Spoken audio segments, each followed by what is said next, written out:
মাত্র 25 জন নবীর কথা কোরআনে আল্লাহ শুনিয়েছেন। কতজন? আল্লাহ বলেন রুসুলান কদ কসাসনাহুম আলাইকা মিন ক্বাবলু ওয়া রুসুলান লাম নাকসুসহুম আলাইক। নবী হে, অনেক রাসূলের কথা আপনাকে শুনিয়েছি, আবার অনেক রাসূলের কথা আমি শোনাই নাই। যাদের কথা শোনানোর প্রয়োজন মনে করেছি তাদের কথাই আমি শুনিয়েছি। তাহলে আমরা বুঝলাম কোরআনে বর্ণিত হয়েছে কয়জন নবী রাসূলের নাম? সবাই বলবেন আওয়াজ করে, কয়জন? 25 জন।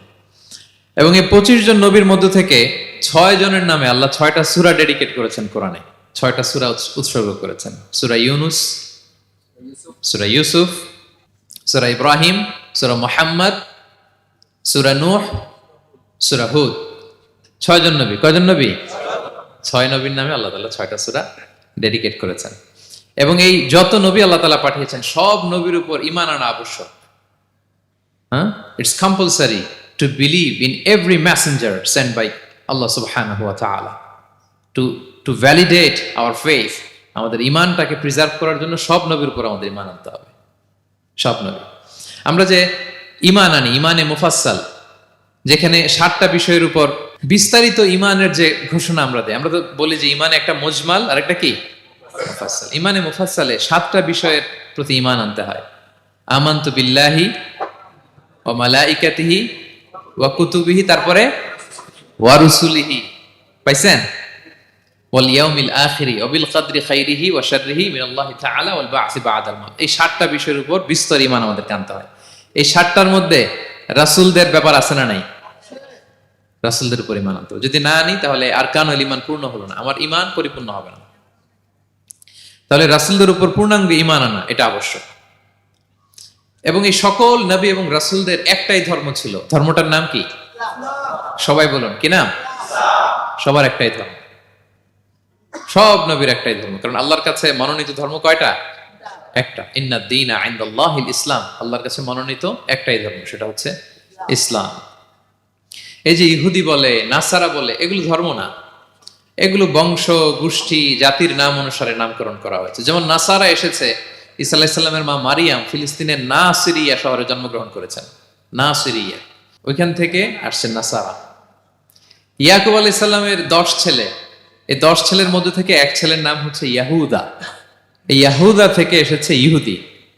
কিন্তু সব নবীর ধর্ম একটা। আওয়াজ করে বলুন তো সবাই, সেটা কি? ইসলাম। সবার ধর্ম একটা ছিল, ইসলাম। বিষ্ণু ইসা ইসলাম বলেন ওয়াল আম্বিয়াউ ইখওয়াতুন লিআল্লাতিন।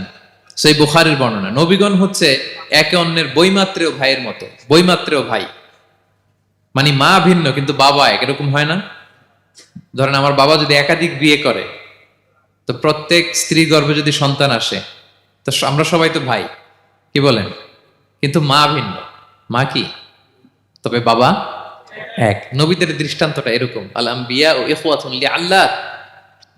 নবীরা হচ্ছেন বৈমাত্রেয় ভাইয়ের মতো, তাদের মা ভিন্ন কিন্তু বাবা এক। বিষ্ণু ইসলাম বলেন উম্মাহাতুহুম শাত্তা ওয়া দীনুহুম ওয়াহিদ। তাদের শরীয়ত, তাদের বিধিবিধান এটা ভিন্ন ভিন্ন, কিন্তু তাদের দিন কি? এক, সেটা হচ্ছে ইসলাম। সকল নবীর ধর্মের নাম হচ্ছে ইসলাম। যেমন ইব্রাহিম আলাইহিস সালামের ব্যাপারে আল্লাহ তাআলা বলেন মা কানা ইব্রাহিমু ইয়াহুদিয়ান ওয়ালা নাসরানিয়ান ওয়ালাকিন কানা হানিফাম মুসলিমা ওয়া মা কানা মিনাল মুশরিকিন। নবী ইব্রাহিম আলাইহিস সালাম উনি ইহুদিও ছিলেন না, নাসারাও ছিলেন না, উনি একনিষ্ঠ মুসলিম ছিলেন। কে ছিলেন? আল্লাহ নবী ইউসুফ আলাইহিস সালাম উনি সবসময় আল্লাহর কাছে দোয়া করতেন, আল্লাহ তাওয়াফানি মুসলিমান ওয়াল হিকনি বিসসালিহিন। আল্লাহ তুমি আমাকে মুসলিম হিসেবে মৃত্যু দিও আর সৎকর্মশীলদের সাথে অন্তর্ভুক্ত করে নিও। তো উনি মুসলিম না হলে এই দোয়া করতেন, আল্লাহ মুসলিম হিসেবে মৃত্যু দিও। সুলাইমান আলাইহিস সালাম রানী বিলকিসের কাছে একটা চিঠি লিখেছেন। এই চিঠি আবার পাঠিয়েছেন হুদহুদ পাখিকে দিয়ে। হুদহুদ পাখি ঠোঁটে করে এটা কামড় দিয়ে নিয়ে বিলকিসের রাজপ্রাসাদের ভেন্টিলেশনের ভিতর দিয়ে ঢুকে বিলকিস লাঞ্চ করে বিশ্রাম নিতেছিল, এর বুকের উপরে চিঠিটা রেখে ফুরুত করে উড়াল দিছে হুদহুদ। খুলে দেখে অদ্ভুত এক চিঠি, ইন্নাহু মিন সুলাইমান ওয়া ইন্নাহু বিসমিল্লাহির রহমানির রহিম। তো বিলকিসকে উদ্দেশ্য করে সাল্লাল্লাহু আলাইহি ওয়াসাল্লাম বলেছিলেন আল্লাহ তাআলু আলাইয়া ওয়াতুনি মুসলিমিন। বিলকিস অবাধ্য হয়েও না, বাড়াবাড়ি করো না, মুসলিম হয়ে আমার কাছে ফিরে আসো। কোন নবী বলছেন? তো উনি যদি মুসলিম না হতেন, উনি মুসলিম হওয়ার আহ্বান করতেন? প্রিয় ভাইরা, তাহলে সব নবীর ধর্ম একটা, সেটা কি? ইসলাম। সব নবী একই ধর্মের অনুসারী ছিলেন। এ পর্যায়ে আমরা কমন প্রফিটিক ফিচার্স, 10টা কমন ফিচার আছে যেটা সব নবীদের ক্ষেত্রে প্রযোজ্য। সব নবীদের ক্ষেত্রে এই ফিচারগুলো পাওয়া যায়। এই 10টা কমন ফিচার নিয়ে আলোচনা করবো ইনশাআল্লাহ। এই 10টা কমন ফিচারের 1 নম্বর হচ্ছে আল ওয়াহি। সকল নবীকে আল্লাহ তাআলা ওহী পাঠিয়েছেন, রেভেলেশন, প্রত্যাদেশ। ওহী মানে সিক্রেট মেসেজ, যেটা নবী শোনে আর আল্লাহ জানে, দুনিয়ার মানুষ এটা শোনে না। নবীরা বললে কেবল শোনে। সুবহানাল্লাহ বলেন। সব নবীকে আল্লাহ এই ওহীটা পাঠিয়েছেন। জিবরাইল আলাইহিস সালাম মারফত ওহী পাঠিয়েছেন, অথবা সরাসরি কিতাব পাঠিয়েছেন, কিংবা সহিফা পাঠিয়েছেন। আল্লাহ তাআলা ইরশাদ করছেন, ইন্না আওহাইনা ইলাইকা কামা আওহাইনা ইলা নূহি ওয়ান নাবিয়িনা মিন বাদি। নবী নূহ আলাইহিস সালামের পরে সব নবীদের কাছে আমি যেমনি ওহী পাঠিয়েছি, আপনার কাছেও আমি এভাবে ওহী পাঠিয়েছি। সব নবীদের কাছে আমি এভাবে ওহী পাঠিয়েছি। সূরা বাকারার শুরুতে মুত্তাকিদের সংজ্ঞা দিতে যে আল্লাহ তাআলা বলেন, ওয়াল্লাযীনা ইউমিনুনা বিমা উনজিলা ইলাইকা ওয়া মা উনজিলা মিন ক্বাবলিক ওয়া বিল আখিরাতি হুম ইউকিনুন। মানে নবী হে, মুত্তাকি তো তারা যারা আপনার উপর যে কিতাব নাজিল হয়েছে এটার উপরও ঈমান আনে, ওয়া মা উনজিলা মিন ক্বাবলিক, এর আগে যত কিতাব নাজিল হয়েছে তার উপরও ঈমান আনে। তা আমরা যদি শুধু কোরআনের উপর ঈমান আনি হবে? তার আগে যত কিতাব, আসমানি কিতাব নাজিল হয়েছে এগুলোর উপরও ঈমান আনার দরকার আছে না নাই? বলেন বলেন। তাওরাতের উপর ঈমান আনতে হবে, জাবুর, ইনজিল, সুহুফে ইব্রাহিম ও মূসা সবগুলোর উপর ঈমান আনতে হবে। তো এই ওহীগুলো আল্লাহ তাআলা নাজিল করেছেন। তাহলে 1 নাম্বার কমন ফিচার হচ্ছে আল্লাহ তাআলা ওহী পাঠিয়েছেন, সব নবীকে ওহী দিয়েছেন। 2 নাম্বার ফিচার হচ্ছে same language of the people. নবীকে আল্লাহ তাআলা যেই জাতিগোষ্ঠীর কাছে পাঠিয়েছেন তিনি ওই জাতির ভাষাতেই কথা বলেছেন। ধরেন মালয় এলাকাতে যদি আল্লাহ নবী পাঠান আর ওই নবী যদি আরবিতে কথা বলে, তা আমাদের মালয়েশিয়ান ভাইরা বুঝবে? আচ্ছা, আরব দেশে যদি আল্লাহ একজন নবী পাঠান, ওই নবী ধরেন যে ম্যান্ডারিনে কথা বলে, চাইনিজ ভাষায়, আরবরা বুঝবে? চায়নাতে ধরেন আল্লাহ তাআলা এক নবী পাঠালো, সে ওখানে যে হিন্দি ভাষায় কথা বলে, চাইনিজ লোকেরা বুঝবে না। তাহলে যেই জাতির কাছে আল্লাহ পাঠাইছেন ওই জাতির ভাষা দিয়ে আল্লাহ নবীকে পাঠাইছেন। সুবহানাল্লাহ। আল্লাহ তাআলা ইরশাদ করেন, ওয়ামা আরসালনা মির রাসূলিন ইল্লা বিলিসানি কওমিহি লিউবাইয়িনা লাহুম। আল্লাহ তাআলা যত রাসূল পৃথিবীতে প্রেরণ করেছেন, বিলিসানি কওমি, যে জাতির কাছে প্রেরণ করেছেন ওই জাতির ভাষায় প্রেরণ করেছেন, যাতে করে নবীর কথা এরা বুঝে। নবীরা এসেছেন বাণীবাহক হয়ে। এখন এই বাণী যদি বুঝতে না পারে তাহলে কাজ হবে? এজন্য প্রত্যেক নবীকে আল্লাহ তাআলা যে জাতির কাছে পাঠিয়েছেন ওই জাতির ভাষায় পাঠিয়েছেন। 3 নাম্বার হচ্ছে সকল নবীকে আল্লাহ তাআলা very good standard of character দিয়েছেন। চারিত্রিক দৃষ্টিকোণ থেকে অতুলনীয় ছিল এক একজন নবী। পা থেকে মাথা পর্যন্ত কালো দাগ ফেলার মতো কিছু ছিল না। আল্লাহু আকবার। মাসুম ছিলেন। আহলুস সুন্নাহ ওয়াল জামাআর আকীদা হচ্ছে প্রত্যেক নবী ছিলেন মাসুম, কোনো গুনাহ করেন নাই, নিষ্পাপ প্রতিটা নবী। সর্বোত্তম চরিত্র দিয়ে আল্লাহ তাআলা, অনুপম চরিত্র দিয়ে আল্লাহ তাআলা তাদেরকে পাঠিয়েছেন। আল্লাহ তাআলা বলেন, ওয়া ইন্নাকা লাআলা খুলুকিন আযীম, and verily you are on a very good standard of character. নবী হে, আপনি চমৎকার একটা ক্যারেক্টারের উপর প্রতিষ্ঠিত। আপনার আচরণের মতো, ক্যারেক্টারের মতো আচরণ অতুলনীয়, পৃথিবীতে দ্বিতীয়টা খুঁজে পাওয়া যায় না, ঠিক কিনা? কারণ নবীরা যদি মডেল হন, তাদের আচরণ যদি ভালো না হয়, তাহলে মানুষ কি তাদেরকে গ্রহণ করবে? মানুষ তো তাদের কাছ থেকে শিখবে, জানবে। তো জন্য তাদের আচরণ চমৎকার হওয়ার দরকার আছে না নাই? চমৎকার আচরণ, চমৎকার চারিত্রিক মাধুর্য দিয়ে আল্লাহ তাআলা পৃথিবীতে এক একজন নবীকে প্রেরণ করেছেন। সব নবীরা ভেরি গুড স্ট্যান্ডার্ড অফ ক্যারেক্টারের অধিকারী ছিল। 4 নম্বর হচ্ছে প্রত্যেক নবীকে আল্লাহ তাআলা মিরাকেল দিয়েছেন, মানে মুজিজা, as a proof of their prophethood. তাদের নবুয়তির প্রমাণ হিসেবে আল্লাহ তাআলা তাদেরকে মিরাকেল দিয়েছেন, মুজিজা। যেমন সালেহ আলাইহিস সালামকে আল্লাহ তাআলা মুজিজা দিয়েছিলেন। তার জাতির কাছে যখন তিনি দাওয়াত দিলেন, তারা বলল, সালেহ তুমি যে নবী এটা আমরা বুঝবো কি করে? এক শর্তে আমরা তোমার উপর ঈমান আনতে পারি। সাল্লাল্লাহু আলাইহি সাল্লাম বললেন, কি শর্ত?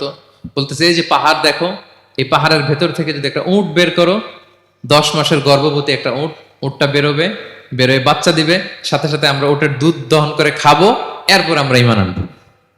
চিন্তা করছেন কত শর্ত? পাহাড়ের ভেতর থেকে কি বের করে দেখাইতে হবে? উট। উনি আল্লাহর কাছে দোয়া করলেন, আল্লাহ বললেন কবুল, তবে কথা না শুনলে কিন্তু খবর আছে। বলছে ঈমান আনবে, ঈমান না আনলে কিন্তু খবর আছে। উনি দোয়া করলেন, আল্লাহ কবুল করলেন। পাহাড় বিদীর্ণ হয়ে একটা বিশাল আকৃতির উট বের হয়ে আসলো, 10 মাসের গর্ভবতী উট। মুহূর্তে এটা ডেলিভারি করলো একটা উটের বাচ্চা, এবং দুধ দিতে আরম্ভ করলো, ওলান ভর্তি দুধ। সবাই পেট ভরে দুধ খেলো। খাওয়ার পরে কয় তুমি জাদুকর। খাওয়ার পরে সাল্লাল্লাহু আলাইহি সাল্লাম কি বলে? ইউ আর এ ম্যাজিশিয়ান, তুমি জাদুকর, তুমি তো বড় ভেলকিবাজ সালেহ, তুমি পাহাড়ের ভিতরে ভেলকি ঢুকাই দিছো। আল্লাহ তাআলা তাদেরকে একটা সাউন্ড গ্রেনেড, প্রচন্ড শব্দ তরঙ্গ দিয়ে ধ্বংস করে দিলেন। কানের পর্দা ফেটে সবগুলো লাশ হয়ে জমিনে পড়ে রইল। তাহলে এই যে সাল্লাল্লাহু আলাইহি সাল্লাম যেটা দেখাইছেন, এটা কি ভেলকি ছিল? ম্যাজিক ছিল? কি ছিল? মুআজিজা, miracle. As a proof of their prophethood, তাদের নবুয়তের প্রমাণ হিসেবে আল্লাহ তাআলা তাদেরকে মুআজিজা দিয়েছেন। মূসা আলাইহিস সালামের মুআজিজা কি ছিল? লাঠি। ফাআলকাহা ফাইযা হিয়া হাইয়াতুন তাসআ, ওই লাঠি রেখে দিলে মুভিং স্ন্যাক হয়ে যেত, নড়তেছে সাপ, ছবল মারবে এরকম। সুবহানাল্লাহ, এটা কি ম্যাজিক ছিল? কি ছিল? মুআজিজা। ঈসা আলাইহিস সালামকে আল্লাহ তাআলা মাইন্ড ব্লোয়িং মুআজিজা দিয়েছেন। অন্ধ ব্যক্তির চোখে হাত বুলিয়ে দিলেই দৃষ্টিশক্তি ফিরে পেত। ধবল রোগী, কুষ্ঠ রোগীর গায়ে টাচ করে দিলে স্কিন পরিষ্কার হয়ে যেত। মৃত ব্যক্তিকে দাঁড়াতে বললে মুহূর্তে দাঁড়িয়ে যেত। কুম বিইযনিল্লাহ, আল্লাহর আদেশে দাঁড়াও বললে লাশ জীবিত হয়ে দাঁড়িয়ে যেত। বেলকিবাজি ছিল এটা? কি ছিল? বিষ্ণু ঈসা ইসলাম দাওয়াত দিচ্ছেন কুরাইশদেরকে, ওরা মানে না। বিষ্ণু নবী পাগল পড়া, বললেন আচ্ছা বলো কুরাইশের লোকেরা কি বললে বিশ্বাস করবে যে আমি সত্য নবী? কি বললে বিশ্বাস করবে? তারা বলল, মুহাম্মদ ওই যে আকাশের চাঁদ, এটার দুই ভাগ করে দেখাইতে বললে বিশ্বাস করবো তুমি সত্য নবী। কি আবদার দেখছেন? হ্যাঁ, নবীদেরকে পেয়ে মামুর বাড়ির আবদার নিয়ে আসছিল এক এক জাতিগোষ্ঠী। বলে মুহাম্মদ আকাশের জল জলে চাঁদটাকে যদি তুমি দুই ভাগ করে দেখাতে পারো তবেই বুঝবে তুমি নবী। বিষ্ণু ইসলাম আল্লাহর কাছে দোয়া করলেন। আল্লাহ বললেন ঠিক আছে। ইখতারাবাতিস সাআতু ওয়ানশাক্কাল কমার ওয়া ইয়ারাউ আয়াতান ইয়ারিদু ওয়া ইয়াকুলু সিহরুম মুস্তামির। বিষ্ণু নবী সাব্বাবা, এই আঙ্গুলের নাম কি? ইবহাম, সাব্বাবা, ওয়ুসতা, বিনসার, খিনসার। হ্যাঁ, আমরা ইংরেজি নাম ঠিকই জানি, আরবিটা জানি না। ইবহাম, সাব্বাবা, ওয়ুসতা, বিনসার, খিনসার। বিষ্ণু সাব্বাবা আঙ্গুলি উঠালেন। এটা শাহাদাত আঙ্গুলি বলে অনেকে, আসলে সাব্বাবা আরবিতে। তো বিশ্বনবী এভাবে আল্লাহর নাম নিয়ে চাঁদের দিকে ইঙ্গিত করলেন, মুহূর্তে আকাশের জ্যোৎস্না বিলানো চাঁদটা দুই ভাগ হয়ে গেল। কুরাইশরা দেখে তো অবাক। বিষ্ণু বললেন এবার কথা অনুযায়ী ঈমান আনো। বলে Muhammad you are a magician. Muhammad তুমি বড্ড বড় জাদুকর, তুমি চাঁদের মধ্যে জাদু লাগাই ফেলছো। নাউযুবিল্লাহি মিন যালিক। তাহলে আল্লাহ তাআলা age a proof of their prophethood, তাদের নবুয়তের প্রমাণ হিসেবে প্রত্যেক নবীকে কি দিয়েছেন? মুআজিজা দিয়েছেন, সব নবীকে দিয়েছেন।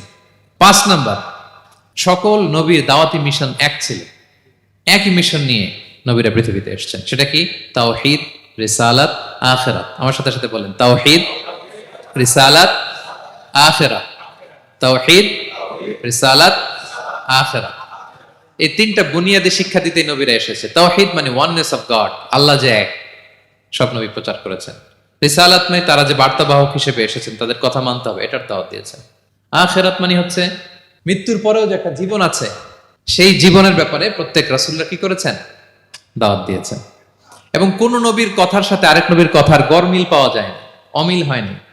আচ্ছা বলেন তো, কখনো কি হয়েছে কোন এক নবী এসে বলছে যে মৃত্যুর পরে একটা জীবন আছে, আরেক নবী এসে বলছে না, মনে হয় নাও থাকতে পারে? বলছে? এক নবী এসে বলছে আমাদের স্রষ্টা আল্লাহ তাআলা তিনি একজন, আরেকজন বলছে না একজন না, 2-3 জন হইতে পারে। এক নবী এসে বলছে ভালো করলে জান্নাত, খারাপ করলে জাহান্নাম, আরেক নবী এসে বলছে না, জান্নাত জাহান্নাম বলতে কিছু নাই। হইছে? হইছে? কোন নবীর কথার সাথে কোন নবীর কথার কোনো বৈপরীত্য নাই, কারণ প্রত্যেক নবীরা মন গড়া কিছু বলতেন না। ওমা ইয়ান্তিকু আনিল হাওয়া ইন হুয়া ইল্লা ওয়াহয়ুন ইউহা। নবীরা কথা বলতেন একটা হেডকোয়ার্টার থেকে তথ্য পেয়ে। ওই হেডকোয়ার্টারটা কার? ওই হেডকোয়ার্টার থেকে যে ইনফরমেশন আসতো সেটার আলোকে নবীরা কথা বলতেন, বানিয়ে কিছু বলতেন না। সব নবীরা দাওয়াত দিয়েছেন, ইয়া কওমি ইবুদুল্লাহ মা লাকুম মিন ইলাহিন গায়রু। হে আমার জাতির লোকেরা, এক আল্লাহর ইবাদত করো, আল্লাহ ছাড়া অন্য কারো ইবাদত করো না। সব নবীরা বলেছেন ইন্নী লাকুম রাসূলুন আমিন, নিশ্চয় আমি তোমাদের কাছে বিশ্বস্ত রাসূল হিসেবে প্রেরিত হয়েছি। সব নবীরা বলেছেন ইয়াউমা লা তামলিকু নাফসুন লিনাফসিন শাইআ ওয়াল আমরু ইয়াউমা ইযিল লিল্লাহ। এমন এক দিনের মুখোমুখি হতে হবে কেউ কারো উপকার করতে পারবে না। নেতা কর্মীর উপকারে আসবে না, কর্মী নেতার উপকারে আসবে না, পীর সাহেব মরিদের উপকারে আসবে না, মরিদ পীর সাহেবের উপকারে আসবে না, হাজবেন্ড ওয়াইফের কিছু করতে পারবে না, ওয়াইফ হাজবেন্ডকে কিছু করে দিতে পারবে না। দিনটা বড্ড ভয়ঙ্কর। সব নবীর এই তিনটা দাওয়াত দিয়েছেন, তাওহীদ, রিসালাত, আখিরাত। তার মানে সব নবীর দাওয়াতি মিশন এক, এক অভিন্ন দাওয়াতি মিশন নিয়ে তারা পৃথিবীতে এসেছেন। 6 নাম্বার, এই পৃথিবীতে যত রাসূল এসেছে, নবী এসেছে, তারা প্রত্যেকে মানুষ ছিলেন। কি ছিলেন? নাকি জিন ছিল? ফেরেশতা? প্রেরিত সব নবীরা কি ছিল? মানুষ ছিল। মক্কার কুরাইশরা বলতো, মা লিহাযা রাসূলি ইয়াকুলু আত-তাআমা ওয়া ইয়ামশি ফিল আসওয়াক। ব্যাপার কি, মুহাম্মদ আবার কেমনে রাসূল হয়? আমরাও বাজারে যাই, উনিও যায়, আমরাও বিয়ে করি, উনিও বিয়ে করে, আমাদেরকে মারলে কাটলে লাল রক্ত, ওনার রক্ত বের হয়। তো তারা চাচ্ছিল, তারা বলতেছিল যে মানুষ না দিয়ে আল্লাহ যদি ফেরেশতা পাঠাইতো নবী হিসেবে, তাইলেই না ভালো হইতো। তালবাহান, এটার কি বলে? ফেরেশতা পাঠালে কি বলতো জানেন? ফেরেশতা পাঠালে বলতো, ফেরেশতাদের তো ক্ষুধা লাগে না, এরা বুঝবে কি আমাদের কষ্ট? ফেরেশতাদের তো জৈবিক চাহিদা নাই, এরা কেমনে বুঝবে? ফেরেশতাদের তো খারাপ কাজ করার প্রবণতা, টেন্ডেন্সি নাই।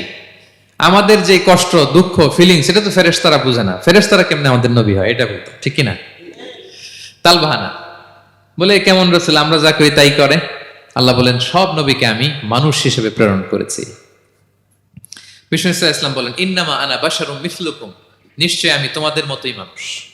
তোমাদের মতোই কি মানুষ। তো পার্থক্য হচ্ছে ইউহা ইলাইয়া, আমার কাছে ওহী আসে, প্রত্যাদেশ আছে আল্লাহ তাআলার পক্ষ থেকে। তাহলে 6 নম্বর যেই কমন ফিচার আমরা জানলাম, আল্লাহর পাঠানো সবগুলো নবী এবং রাসূল তারা কি ছিলেন? সবাই বলুন, তারা কি ছিলেন? মানুষ ছিলেন। 7 নম্বর কমন ফিচার হচ্ছে, আল্লাহর পাঠানো সব নবী এবং রাসূলরা ওনারা পুরুষ ছিলেন। কি ছিলেন? কোন নবী কি নারী ছিল বলেন তো? হ্যাঁ, নারী নবী আছে? নাই। নবী হওয়ার জন্য ম্যাসকুলিনিটি শর্ত, পুরুষ হওয়া শর্ত। কারণ নবীকে অনেক বড় বড় জিনিসের নেতৃত্ব দিতে হবে, মাঝে মাঝে মিলিটারি তৈরি করতে হবে, লিডারশিপ লাগবে, যুদ্ধ পরিচালনা করতে হবে। নারীদের পক্ষে এটা সম্ভব? কঠিন। আমাদের বোনদের অনেক ধরনের দুর্বলতা আছে, তাদের মাসে কিছুদিন তারা আল্লাহর আদেশে অসুস্থ থাকে, ঠিক কিনা? পিরিয়ড তাদের চলে, ওই সময় সালাত পড়তে পারে না, অনেক প্রতিবন্ধকতা তাদের আছে। বাচ্চা যদি ধারণ করে পেটে 9 মাস, ওনারা অসুস্থ। শেষের মাসগুলোতে তো কঠিন, জটিল অবস্থা। বাচ্চা ডেলিভারির পরেও 40 দিন ব্লিডিং আছে না নাই? তাহলে অনেক ধরনের জটিলতা আল্লাহ তাআলা ওনাদের দিয়েছেন। এজন্য আল্লাহ তাআলা নবুয়তের যে নবুয়তির গুরু দায়িত্ব, এটার জন্য আল্লাহ তাআলা পুরুষদেরকে সিলেক্ট করেছেন। আলহামদুলিল্লাহ বলেন। তাহলে যত নবী এবং রাসূল পৃথিবীতে এসেছিল, ওনারা পুরুষ ছিল। আল্লাহ বলেন, ওয়ামা আরসালনা মিন ক্বাবলিকা ইল্লা রিজালান নূহি ইলাইহিম। নবী হে মুহাম্মদ, আপনার আগে যত নবী এবং রাসূলকে আমি পৃথিবীতে প্রেরণ করেছি, তাদেরকে পুরুষ হিসেবে প্রেরণ করেছি, কোন নারীকে আমি নবুয়তির মর্যাদা দেই নাই। 8 নাম্বার, প্রত্যেক নবীকে আল্লাহ তাআলা একটা গ্রুমিং, একটা ট্রেনিং সেশনের মধ্য দিয়ে নিয়েছেন। সেটা কি? সেটা হচ্ছে, সবাইকে আল্লাহ তাআলা শেফার্ড হিসেবে কাজ দিয়েছিলেন, রাখাল হিসেবে।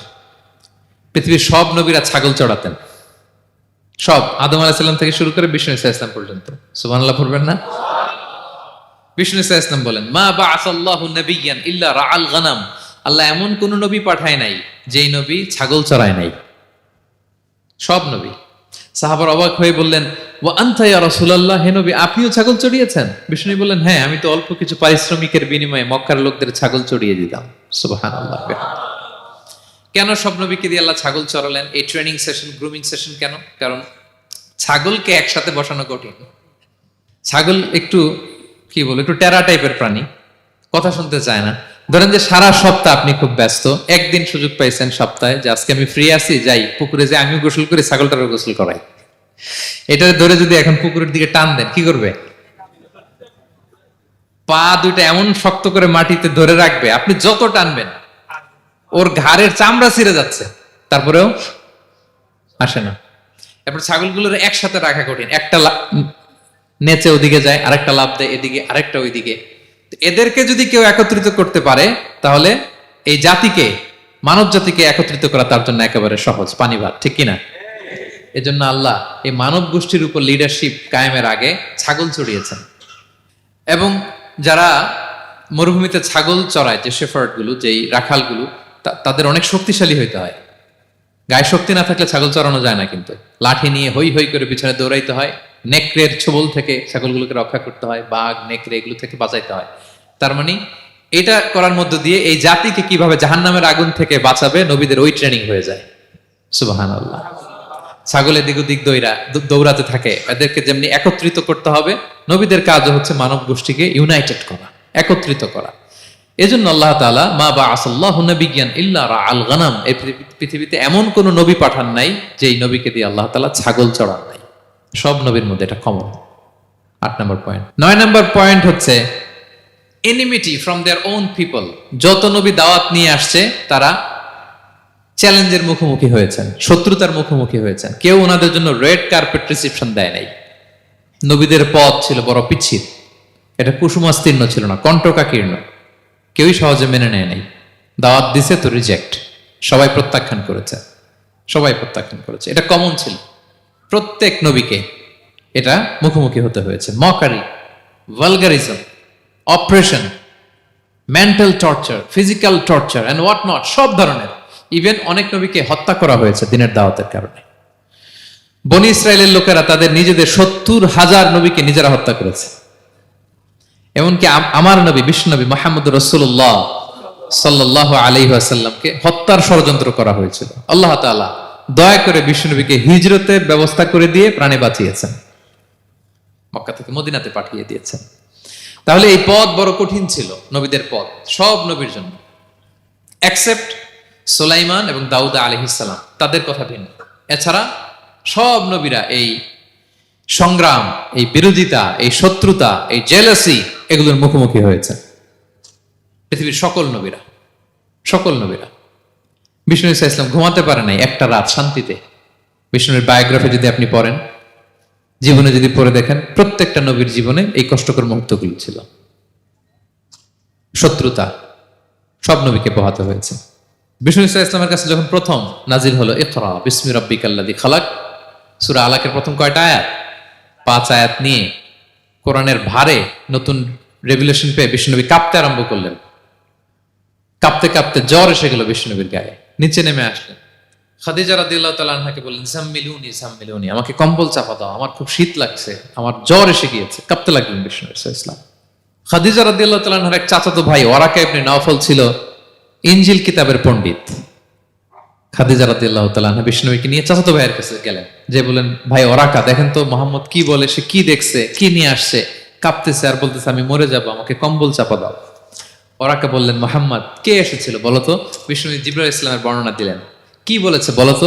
5 আয়াতের বর্ণনা বিষ্ণু ইসলাম দিলেন। তখন বিষ্ণু ইসলামের কথা শুনে ওরাকা বলল, তোমার কাছে যে এসেছে ওহুয়ান নামুস, মানে জিবরিল, সে সব নবীদের কাছে এসেছে। মোহাম্মদ তুমি নবী হবা, তুমি কি হবা?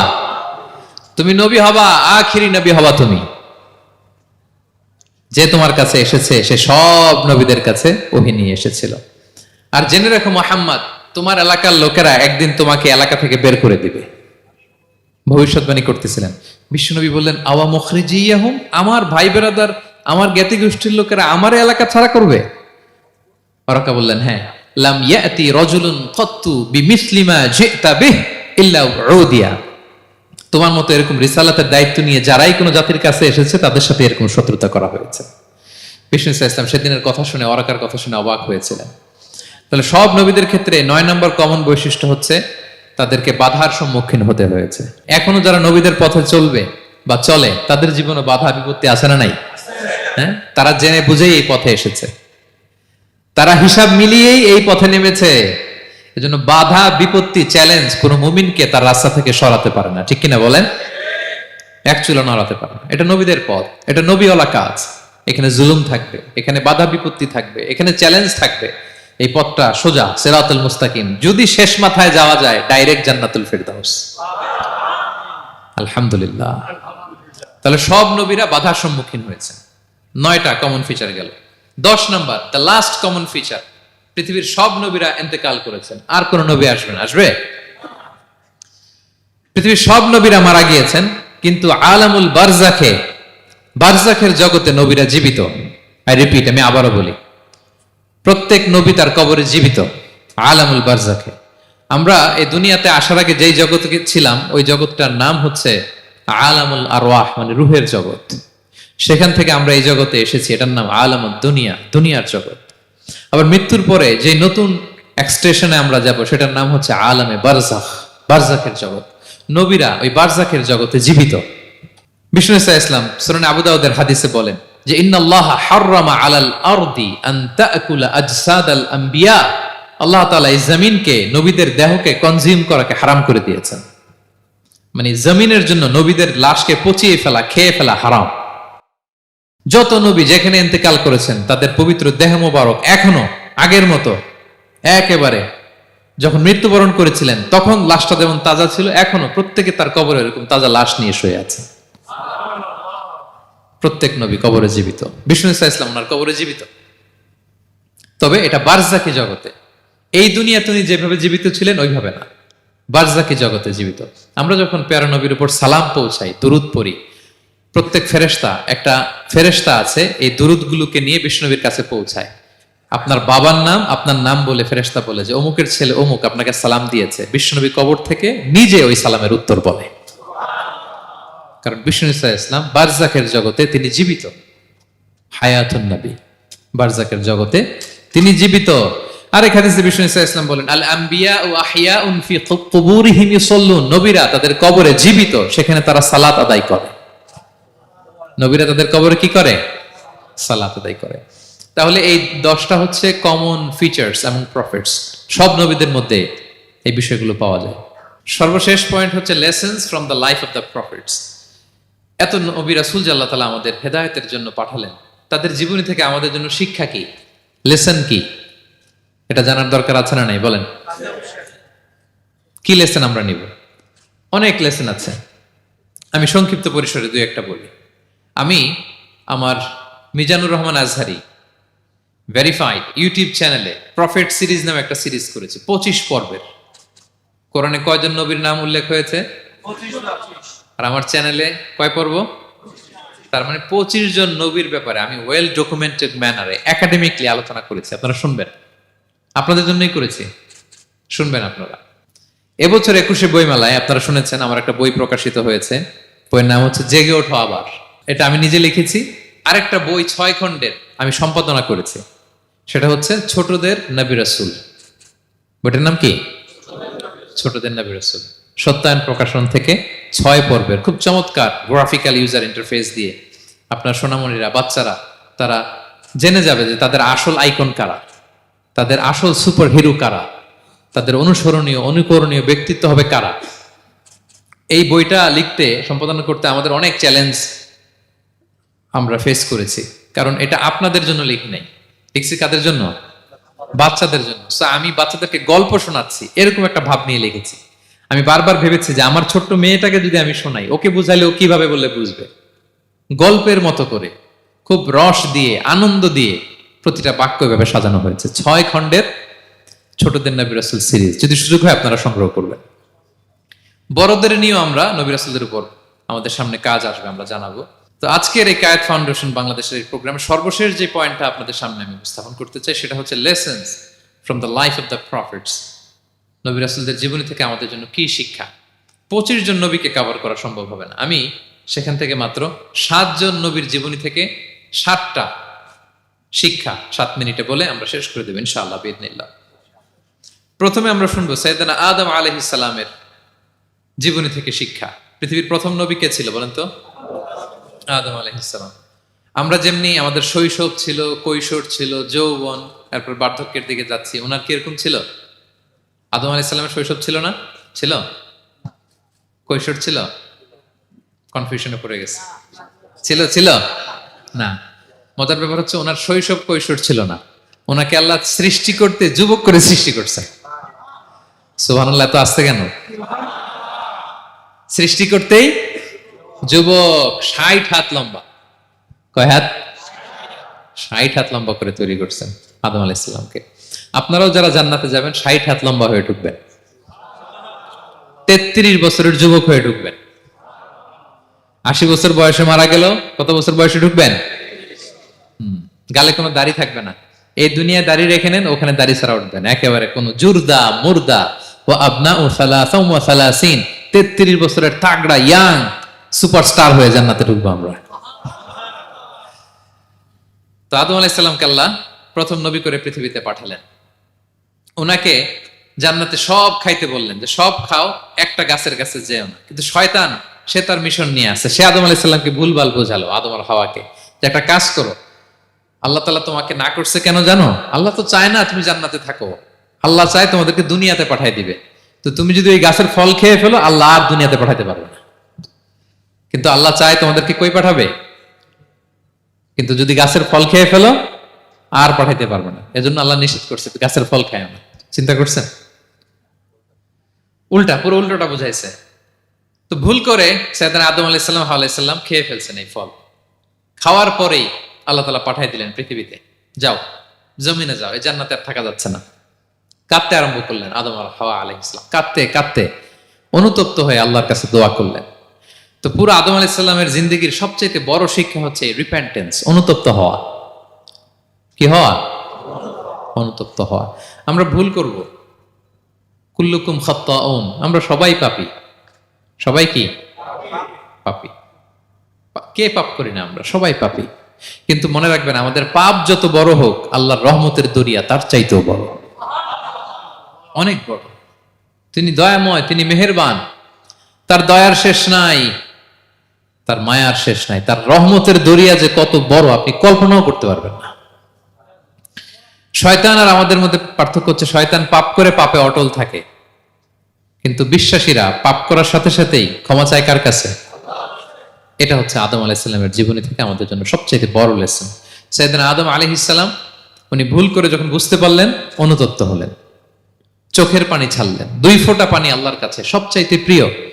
এক হচ্ছে জেহাদের ময়দানে মুজাহিদের গা বেয়ে ঝরে পড়া রক্তের ফোঁটা, 2 হচ্ছে অনুতপ্ত বান্দার চোখের পানির ফোঁটা।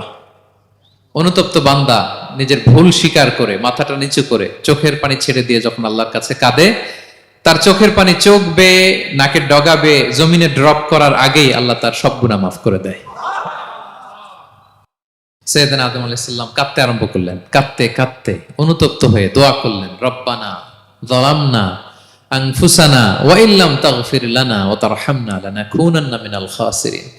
রব্বানা, হে আমাদের রব, যালামনা আনফুসানা, আমরা আমাদের নফসের উপর জুলুম করেছি, ভুল করেছি, অন্যায় করেছি, অপরাধ করেছি। ওয়া ইল্লাম তাগফির লানা, আল্লাহ তুমি যদি ক্ষমা না করো, তুমি যদি মাফ না করো, লানাকুনান্না মিনাল খাসিরিন, আল্লাহ আমরা ধ্বংস হয়ে যাব, আমরা ক্ষতিগ্রস্ত হয়ে যাব, আমরা লুজার হয়ে যাব।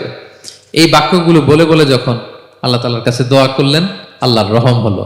আল্লাহ দয়া করে সাইয়েদনা আদম আর হাওয়া আলাইহিস সালামকে ক্ষমা করে দিলেন। ক্ষমা করে আবার জান্নাতের এন্ট্রির ঘোষণা দিলেন যে আবার দুনিয়ার জীবন শেষ করে আসো, যেখান থেকে আসছিলে আবার ওখানে ঢুকতে পারবে। তাহলে আদম আলাইহিস সালামের জীবন থেকে আমরা যে লেসনটা পাই সেটা কি ভাই? বলেন বলেন। অনুতপ্ত হওয়া, রিপেন্টেন্স। আমরাও যদি জীবনে ভুল করি কি করবেন? ভুলের উপর অটল থাকবেন, অনড় থাকবেন, একগুঁয়ে ধরে বসে থাকবেন, সীমা লঙ্ঘন করবেন? আমরা ক্ষমা চাইব। কার কাছে ক্ষমা চাইব? ক্ষমা দেওয়ার জন্য তিনি বসে থাকেন। শেষ রাতে আল্লাহ প্রথম আসমানে চলে আসেন। প্রথম আসমানে এসে ডাকতে থাকেন, আলা মিন মুস্তাগফিরিন আগফির আলা, কে ক্ষমা চাবা? কে পাপ করেছে, জুলুম করেছে, বলো, আমি ক্ষমা দেওয়ার জন্য আসছি। আলা মিন মুস্তারজিকিন আরযুক আলা, কার রিজিকের দরকার, কার চাকরি নাই, কার ব্যবসা মন্দা, আমার কাছে চাও, আমি আল্লাহ বাড়িয়ে দেব। কার কি লাগবে বল, আমি দেব। আল্লাহ তাআলা দেওয়ার জন্য আসছে, আমি নেয়ার জন্য উঠতে পারি না। আমরা যেন আল্লাহ তাআলার কাছে চাই বেশি বেশি, এবং ভুল করলে যেন আমরা অনুতপ্ত হই। ভুল করলে আমরা কি হব? সাইয়েদনা আদম আলাইহিস সালামের জীবন থেকে আমরা এটা শিখলাম। 2 নম্বরে সাইয়েদনা নূহ আলাইহিস সালামের লাইফ থেকে আমরা কি শিখি? ওনার লাইফ থেকে আমরা শিখি হচ্ছে কনসিস্টেন্সি, মানে লেগে থাকা। ভালো কাজের জন্য কি করা? লেগে থাকা। উনি 950 বছর দাওয়াত দিয়েছিলেন ওনার জাতিকে। কয় বছর বলেন তো? 950 বছরের দাওয়াতি কার্যক্রমের ফলে উনি ফলোয়ার জোটাইতে পারছেন কয়জন জানেন? 80 জন। কয়জন? এরাই আমাদের পূর্বপুরুষ। আমরা পৃথিবীর সবাই কিন্তু এদেরই নাতিপুতি। এই 80 জনকে নিয়ে উনি নৌকার উপর উঠছিলেন, কিস্তির উপর, আর বাকিটা তো মহাপ্লাবন দিয়ে আল্লাহ ধ্বংস করে দিয়েছেন। ওই 80 জন আবার জমিনে এসে জমিন আবাদ করা শুরু হলো, ওখান থেকে পৃথিবীর সকল মানুষ। সুবহানাল্লাহ। উনি বলেন ক্বালা রাব্বি ইন্নী দাআউতু কওমি লাইলান ওয়া নাহারা, আল্লাহ আমি দিন রাত এক করে আমার জাতি গোষ্ঠীকে দাওয়াত দিয়েছি। ফালাম ইয়াজিদহুম দুআই ইল্লা ফিরারা, কিন্তু আমারে দেখলে লোকগুলো ভেগে ভেগে যায়। আর কি করে? আমার কথা যেন শুনতে না হয় এরা কানে আঙ্গুল দিয়ে রাখে আর মুখে কাপড় পেঁচিয়ে রাখে। নূহ আলাইহিস সালাম তারপরও থামতেন না, কন্টিনিউয়াস দাওয়াতি কাজ। লোকজন নূহ আলাইহিস সালামকে পিটিয়ে আধামরা করে কাঁথা দিয়ে পেঁচিয়ে পাহাড়ে রেখে আসতেন। ওইখান থেকে এসে নূহ আলাইহিস সালাম আবার দাওয়াত দিতে শুরু করতেন। What a consistency! কিভাবে লেগেছিলেন! 950 বছর তিনি দাওয়াত দিয়েছেন, মাত্র 80 জন ফলোয়ার হয়েছিল। তাহলে আমরা অল্প দাওয়াতি কাজ করেই আমরা হতাশ হয়ে যায়। হায় রে আমার কথা শুনলো না, হায় রে আমার কথা পৌঁছাইলো না, হায় রে আমার কাছে এসে কেউ মুসলিম হইল না, হায় রে আমার কথা। অস্থির। আপনার কাজ হচ্ছে পৌঁছে দেওয়া, আপনার কাজ হচ্ছে কোরআনের কথা মানুষকে বলা।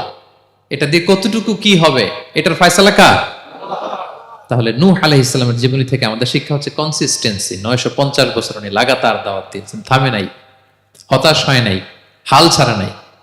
নবীরা কখনো হাল ছাড়ে না। সুবহানাল্লাহ পড়ে।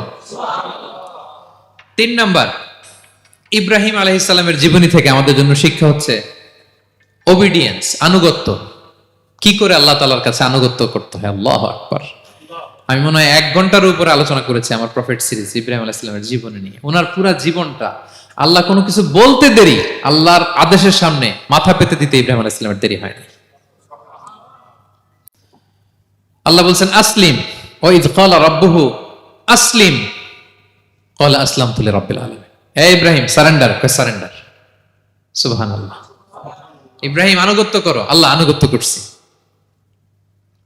ওনার সন্তান হয় না 86 বছর বয়সে একটা সন্তান দিলেন আল্লাহ তাআলা। আমাদের এখানে কার বয়স কত? সর্বোচ্চ বয়স কত আছি আমরা? এদিকে 60 বছরের উপর তো কেউ নাই, ঠিক কিনা? 86 বছর বয়সে আল্লাহ সন্তান দিয়েছেন ইসমাঈল আলাইহিস সালাম। কত বছর বয়সে? সন্তানটা আদরের নাকি? হ্যাঁ, আদরের না?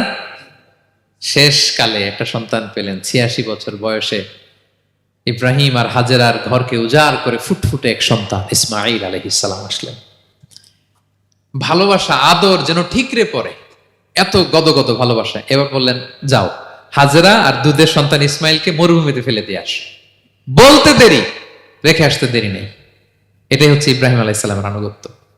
দুধুমরু প্রান্তরে হাজেরা আর ইসমাইল আলাইহিস সালামকে রেখে আসলেন, চলে আসলেন। বুকটা ফেটে চৌচির, 86 বছর বয়সে একটা দুধ সন্তান পেলাম, দুধের বাচ্চা আমার স্ত্রী সহ মরুভূমিতে রেখে আসলাম। রেখে আবার থাকাও যাবে না, যাও তুমি ফিলিস্তিনে, এরা থাকবে মক্কায় মরুভূমির মাঝখানে।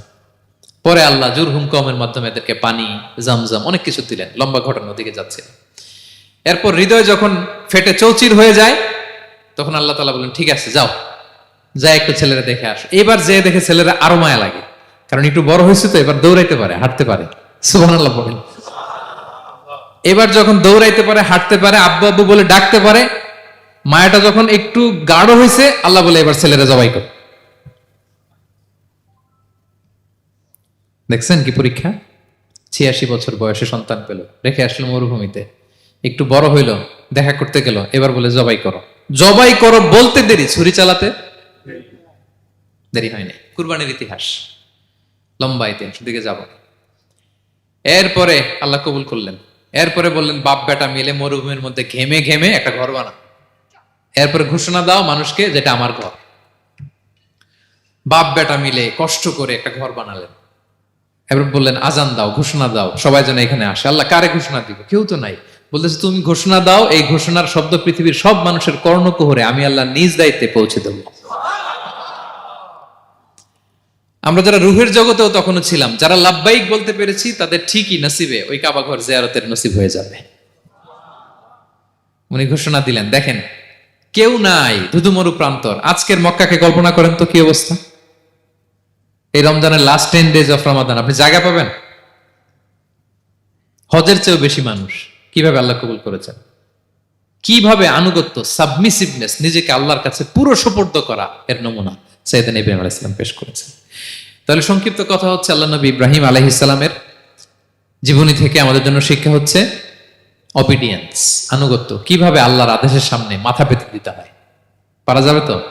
হ্যাঁ, ওই ইব্রাহিম আলাইহিস সালামের রক্ত আমাদের দেহে বহমান, আমরাও নবী ইব্রাহিমের উত্তরসূরি। নবী ইব্রাহিমের আলাইহিস সালামের মতো আমরাও ইসলামের জন্য জীবন বিলিয়ে দেওয়ার দরকার আছে না নাই? বলেন বলেন।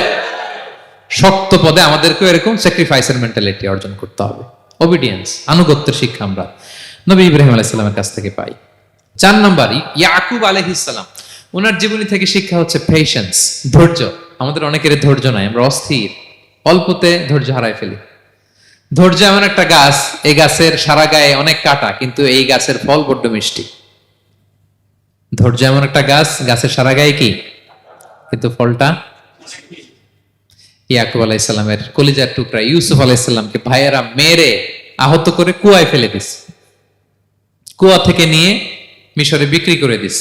এখন এতিম হয়ে আরেক জায়গায় থাকে, বাবার কলিজা ফেটে যায়, ছিঁড়ে যায়, কিন্তু কাউরে বিচার দেয় না, কাউরে কিছু বলে না। উনি বলে ইন্নামা আশকু বাসি ওয়া হুজনি ইলাল্লাহ, আমার দুঃখ কষ্ট মনের জ্বালার যন্ত্রণা আমি একজনের বলি, তিনি কে? আল্লাহ। ধৈর্য ধারণ করলেন। প্রাপ্তবয়স্ক অবস্থায় ওনার ছেলে বানিয়ামিন, তাকেও হারালেন। আবার বলে আমি কাউরে বিচার দিই না, একজনের বলে, তিনি কে? আল্লাহ। এই 2 ছেলের শোকে কাঁদতে কাঁদতে অন্ধ হয়ে গেলেন। আল্লাহু আকবার। সেদিন ইয়াকুব আলাইহিস সালাম একবারও ধৈর্য হারা হন নাই। তাহলে আল্লাহ নবী ইয়াকুব আলাইহিস সালামের জীবনী থেকে আমাদের জন্য শিক্ষা হচ্ছে পেশেন্স। বিপদে আমরা কি ধরবো? ধৈর্য ধারণ করব। 5 নম্বরে, ইউসুফ আলাইহিস সালামের জীবনী থেকে আমাদের শিক্ষা হচ্ছে he is the archetype of good character, উন্নত চরিত্রের মডেল। আমার যুবক ভাইয়েরা, কায়েত ফাউন্ডেশন বাংলাদেশের আজকের ইফতার প্রোগ্রামে যুবক যারা এসছো, তোমাদের জন্য শিক্ষা আর্কিটাইপ অফ গুড ক্যারেক্টার, চরিত্র কিভাবে হেফাজত করতে হয় এর মডেল, প্রেরণার বাতিঘর, তাগড়া যুবক, পৃথিবীর সবচাইতে সুন্দর পুরুষ ইউসুফ আলাইহিস সালাম। তাকে দেখে ওই সময়ের আরেক বিশ্ব সুন্দরী জুলাইখা প্রেমে মাতোয়ারা, গোপন কক্ষে নিয়ে প্রেম নিবেদন করেছে, বলেছে ইউসুফ কাক পক্ষে টের পাবে না। আল্লাহ নবী ইউসুফ আলাইহিস সালাম এটাকে প্রত্যাখ্যান করলেন। জোরাজুরি করলো, প্রত্যাখ্যান করলেন। মারধর করা হলো, প্রত্যাখ্যান করলেন। সবশেষে আলটিমেটাম দিল, যদি আমার কথা মতো না চলো জেলখানায় ভরবো। উনি বললেন ক্বালা রাব্বি সিজনু আহাব্বু ইলাইয়া মিম্মা ইয়াদউনানি ইলাই, আল্লাহ এই পাপের কাজের চেয়ে জেলখানায় আমার জন্য ভালো। বিনা অপরাধে বিনা দোষে 1 যুগ মিথ্যা অপবাদে কারাবন্দী ছিলেন সাইয়েদনা ইউসুফ আলাইহিস সালাম। তারপরেও চরিত্রের ব্যাপারে 1 বিন্দু কম্প্রোমাইজ করেন। যুবক ভাইরা, চরিত্র বড় দামি সম্পদ। সম্পদ গেলে সম্পদ আসে, স্বাস্থ্য গেলে স্বাস্থ্য আসে, একবার চরিত্র নষ্ট হলে ওই চরিত্র আর ফিরে পাওয়া যায় না। সাইয়েদনা ইউসুফ আলাইহিস সালামের জীবনী থেকে আমাদের শিক্ষা হচ্ছে চরিত্রকে কিভাবে প্রিজার্ভ করতে হয় এটা। 6 নম্বরে, সাইয়েদনা ঈসা আলাইহিস সালামের জীবনী থেকে আমাদের জন্য শিক্ষা হচ্ছে স্লেভারি, দাসত্ব। কারণ আমরা সবাই গোলাম একজনের, বলেন তো কার গোলাম? আল্লাহর গোলাম। কিন্তু ওনার সব উম্মতেরা, মানে খ্রিস্টানরা তাকে বলে সান অফ গড, উনি নাকি আল্লাহর সন্তান। নাউজুবিল্লাহ পড়েন। ওনার মা ম্যারি, মানে মারিয়াম আলাইহিস সালাম নাকি আল্লাহর স্ত্রী। নাউযুবিল্লাহ। কিন্তু উনি জন্মের পরেই দুধের শিশু মায়ের কোলে বসে একটা ছোট্ট ভাষণ দিয়েছিলেন, বলেছিলেন ইন্নী আব্দুল্লাহ আতানিয়াল কিতাবা ওয়া জাআলানি নাবিয়্যা, আল্লাহ আমাকে আল্লাহর গোলাম বানিয়ে পাঠিয়েছেন। দেখেন কি নবী, প্রথমে এসে বলেন আমি কিন্তু রাসূল। একে তো দুধের শিশু, মুখের প্রথম কথা কি? ইন্নী আব্দুল্লাহ, আমি আল্লাহর গোলাম। যাতে করে পুরো খ্রিস্ট সমাজের বিরুদ্ধে দলিল হয়ে থাকে যে তোমাদের নবী পৃথিবীতে এসে তার মুখ নিঃসৃত প্রথম শব্দটাই ছিল আমি আল্লাহর দাস, আমি আল্লাহর গোলাম। এবং উনাকে, ওনার মাকে আল্লাহ স্পেশাল ইন্টারোগেট করবেন কিয়ামতের দিন। ঈসা, মারিয়াম, তোমরা কি বলে আসছিলা যে তুমি আমার বউ আর তুমি আমার সন্তান? ওনারা কাচুমাচু করে থার করে কাঁপবে আল্লাহর সামনে, কারণ এটা শিরকের প্রশ্ন। তারা বলবে আল্লাহ, আমরা যদি বলতাম আপনি তো জানতেন, আপনি যা শিখিয়েছেন আমরা তাই বলেছি।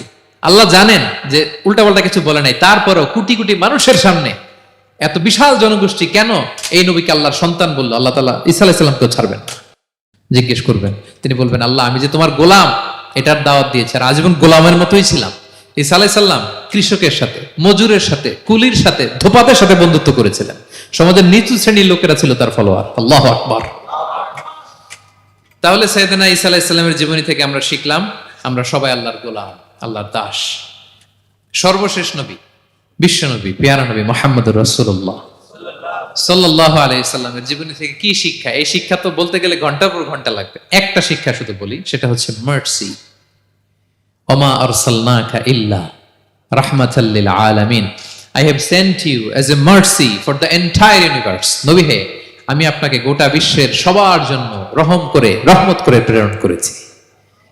তিনি মানুষের জন্য রহমত, তিনি প্রাণীর জন্য রহমত, তিনি পাখির জন্য রহমত, তিনি স্ত্রীদের জন্য রহমত, তিনি উম্মতের জন্য রহমত, তিনি তার ফলোয়ার সাহাবীদের জন্য রহমত। ঠিক কিনা? তিনি কত রহমতের নবী ছিলেন? বিষ্ণু ইসলাম কতটা রহমতের নবী ছিলেন? ছোট্ট একটা উদাহরণ দিয়ে শেষ করি। বিষ্ণু ইসলাম বলেন, লিকুল্লি নাবিয়িন দাওয়া মুস্তাজাবা। আল্লাহ প্রত্যেকটা নবীকে একটা করে দোয়ায়ে মুস্তাজাবা দিয়েছেন। মানে এমন দোয়া, এই দোয়া করতে দেরি কিন্তু দোয়া কবুল হতে দেরি হয়। সব নবীকে আল্লাহ বলছেন, এই নবীরা তোমাদের প্রত্যেককে একটা করে দোয়া করার সুযোগ দিলাম এই দুনিয়াতে, এবং দোয়াটা করার সাথে সাথেই কবুল করে ফেলবে।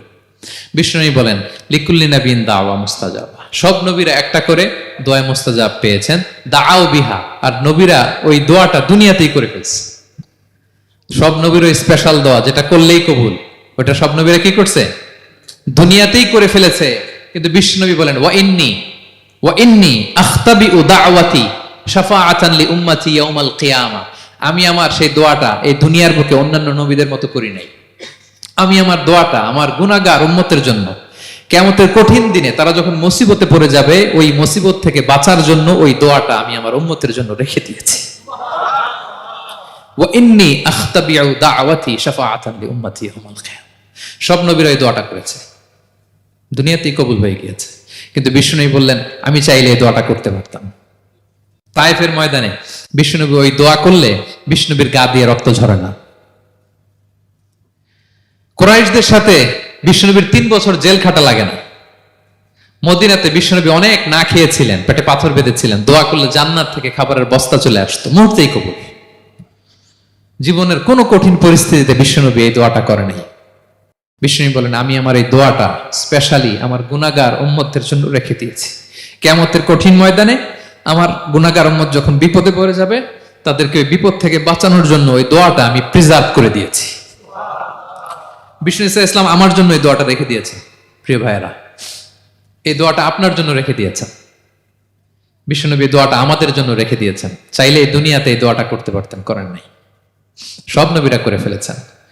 এজন্য বিষ্ণুনবীকে বলা হয়েছে, ওমা আরসালনাকা ইল্লা রাহমাতাল লিল আলামিন। নবী হে, I have sent you as a mercy for the entire universe. গোটা বিশ্বের জন্য আপনাকে আমি রহমত করে প্রেরণ করেছি।